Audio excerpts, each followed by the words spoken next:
Hai, hai, hai. Selamat pagi, good morning, semua murid-murid cikgu. Apa kabar? Ni hao ma, how are you? Jadi cikgu harap kamu semua sehat ya.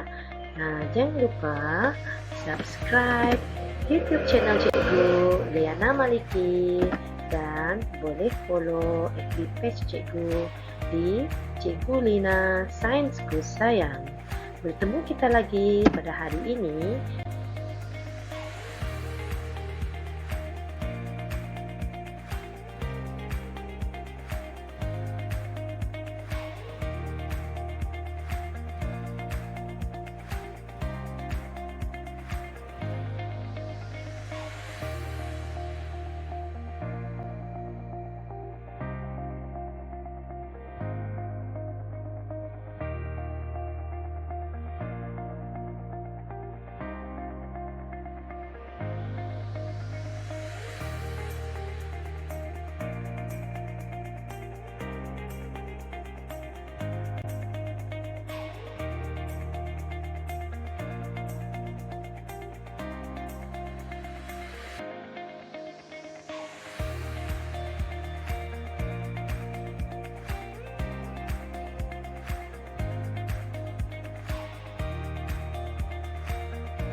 Dalam kelas Sains tahun 4.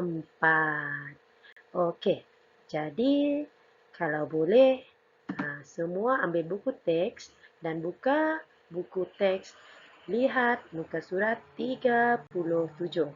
Hari ini kita akan mempelajari berkenaan dengan tajuk manusia, iaitu perkumuhan dan penyahtinjaan. Pernahkah kamu mendengar dua perkataan ini?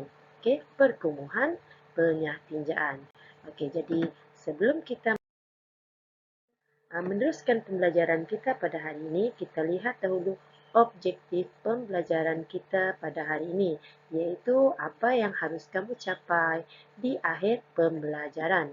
Yang pertama, kamu akan dapat menyatakan maksud perkumuhan dan penyahtinjaan. Yang kedua, kamu akan menyenaraikan dan menerangkan 3 hasil proses perkumuhan dan 1 hasil proses penyahtinjaan. Yang ketiga, kamu juga akan memadankan organ perkumuhan dan penyahtinjaan melalui lakaran ataupun grafik. Dan yang keempat, kamu akan menyatakan dua kepentingan proses perkumuhan dan penyahtinjaan kepada manusia. Bagaimana kamu akan mencapai keempat-empat objektif ini? Iaitu melalui latihan lembaran bercetak yang telah cikgu berikan kepada kamu.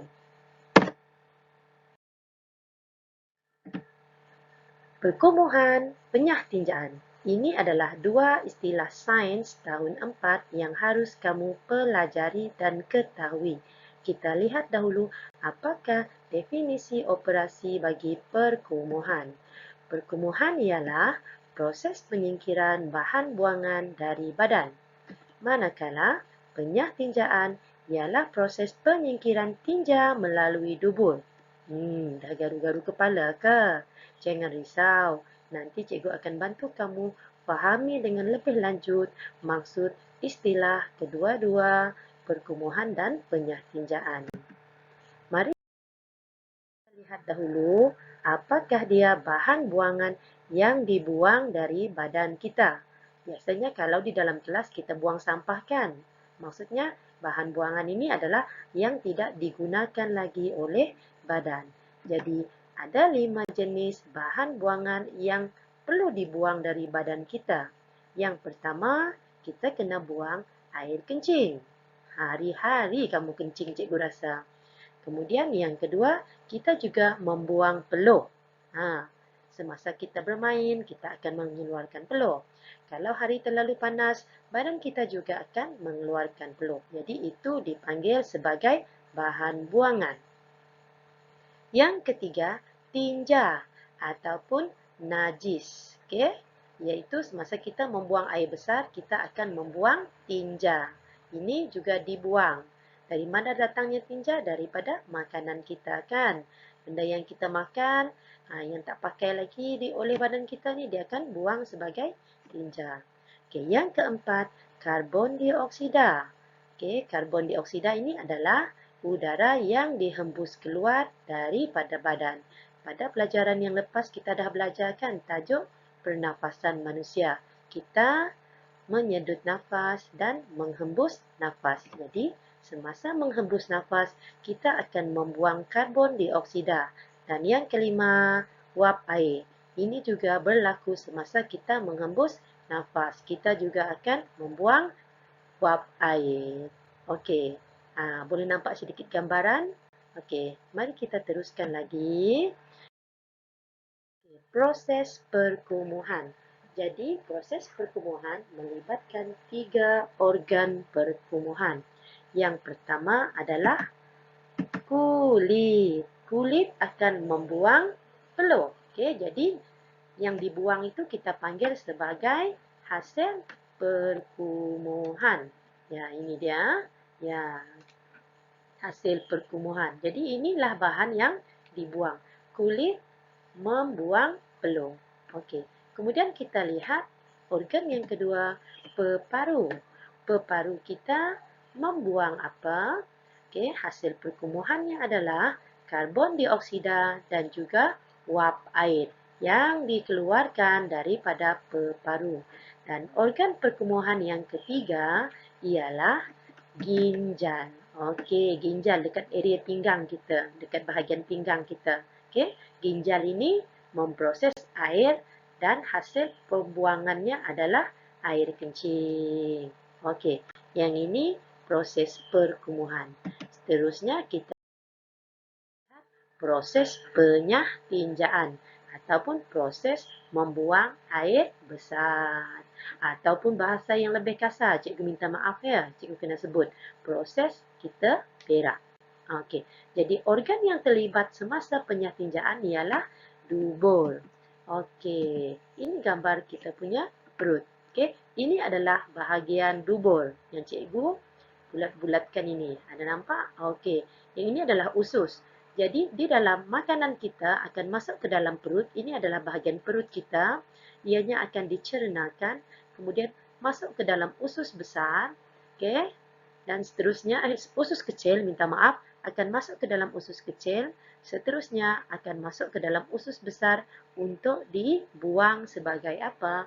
Dibuang sebagai tinja. Okey, kita panggil tinja dalam sains. Dalam bahasa Melayu kita panggil sebagai najis. Okey, kita teruskan lagi. Jadi, kepentingan perkumuhan. Kenapa kita mesti membuang peluh? Kenapa kita mesti membuang uap air dan karbon dioksida? Kenapa kita mesti membuang air kencing? Semuanya untuk kesihatan badan kita sendiri. Okey, kita lihat. Jika kita tidak membuang air kencing. Okey, yang ini paling bahaya ya.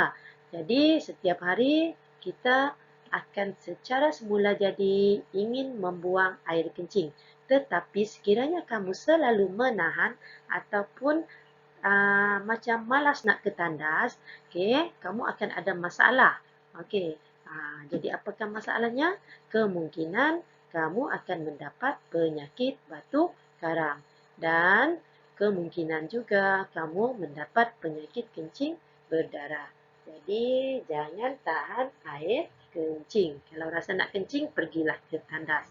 Jadi selain daripada itu, ini sekadar info tambahan bagaimana cara kita untuk menjaga kita punya ginjal.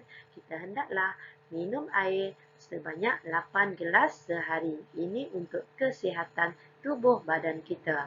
Bukan minum air cola, bukan minum air berkarbonat, bukan minum air manis ya, tetapi air kosong sebanyak 8 gelas. Okey, kita lihat lagi. Kepentingan penyatinjaan ataupun kenapa kita mesti membuang air besar. Pernah tak kamu ada masalah nak buang air besar?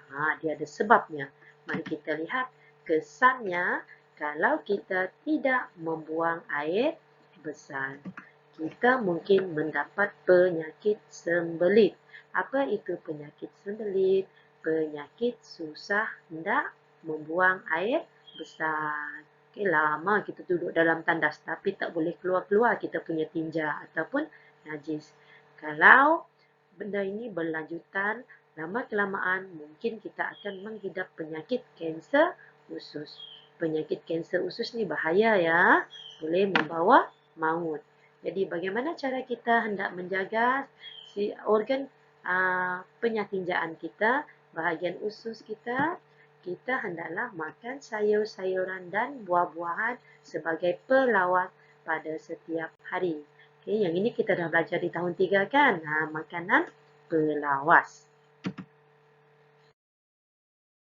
Jadi cikgu minta tolong semua orang jaga kesihatan. Cikgu ulang lagi, apa yang harus kita buat? Kita hendaklah apa? Minum air kosong sebanyak 8 gelas. Jangan lupa makan buah-buahan dan juga sayur-sayuran. Jadi selain daripada itu, kita juga mesti bersenam setiap hari sekurang-kurangnya untuk membuang peluh dari badan kita. Jadi, selepas kamu menonton video ini, kamu perlu melakukan 2 aktiviti pengukuhan. Okay, yang pertama ini adalah wajib dilakukan, iaitu kamu mesti menyiapkan latihan lembaran kerja bercetak yang telah cikgu edarkan. Jadi, tolong siapkan dan hantar pada hari Jumaat. Yang ini wajib dibuat. Okey. Yang kedua, yang ini tak wajib, tetapi kalau kamu dapat buat, kamu akan mendapat stiker penghargaan daripada cikgu. Nanti cikgu kumpul stiker itulah. Jadi, latihan Google Form, linknya akan cikgu beri di dalam WhatsApp. Okey. Jadi, itu saja untuk hari ini. Cikgu harap kamu semua seronok menonton video yang cikgu tayangkan dan selamat belajar. Sehingga kita berjumpa lagi di lain waktu. Terima kasih semuanya. Bye-bye.